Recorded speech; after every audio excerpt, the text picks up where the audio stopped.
when we had the first announcement, and we were at the chamber for the club meeting, and I got up and they asked me, why are you running? I said, I'm running just for this sunshine lawsuit because I can't afford it, and I'm afraid once the tax is attached, it's never going back. History speaks for itself.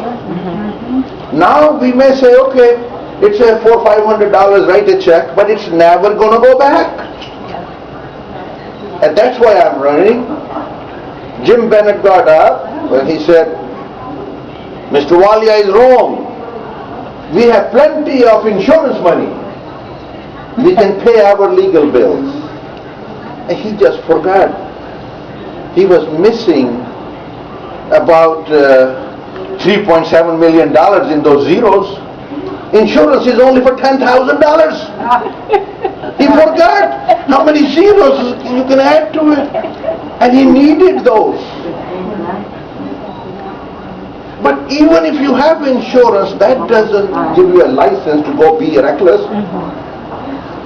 Insurance is for protection. It's not a playground money. But that's what he doesn't understand.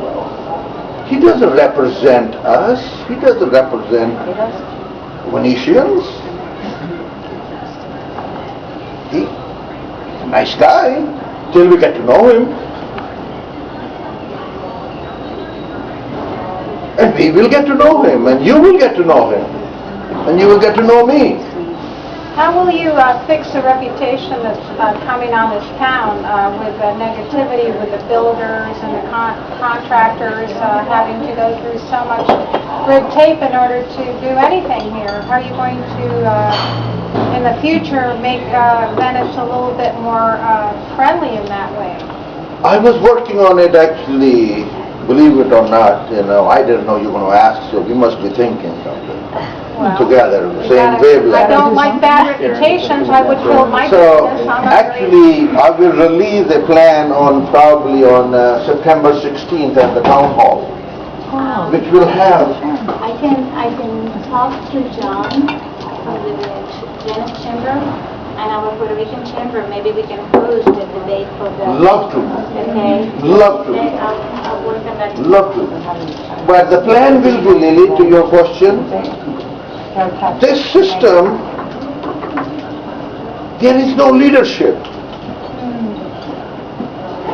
Any organization, a small town like this should have operation like a small business. Here the money comes, here the money goes. Here what you receive, here you're going to spend on your citizens. And you save somebody a rainy day for the betterment and the quality of your citizens' life.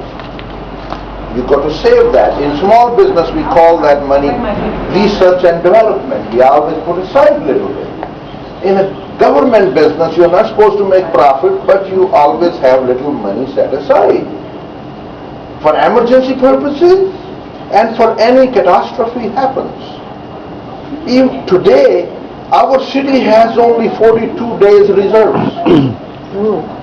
If this is how we operate our home budget, and this council member goes and they say, we have plenty of reserve funds to pay our bills. This is hurricane season. Yes, 42 days reserve money, that's all we got. And she wants to pay legal bills out of that fund. That is your rainy day.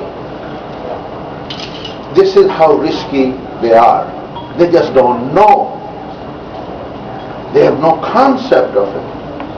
Because the difference is, small businessman works hard.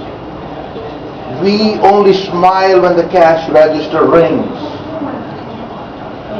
For them it's easy. For them it's easy.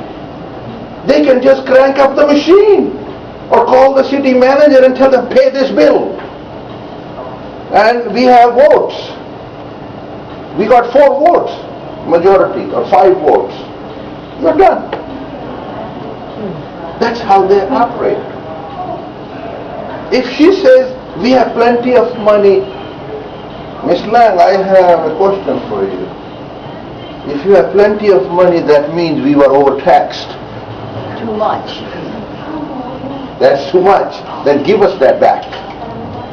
And believe me, there was a time when in this city we had surplus. Remember that? Yes, before they were elected. We had surplus. Right before they were I elected. remember growing up in this town, in our city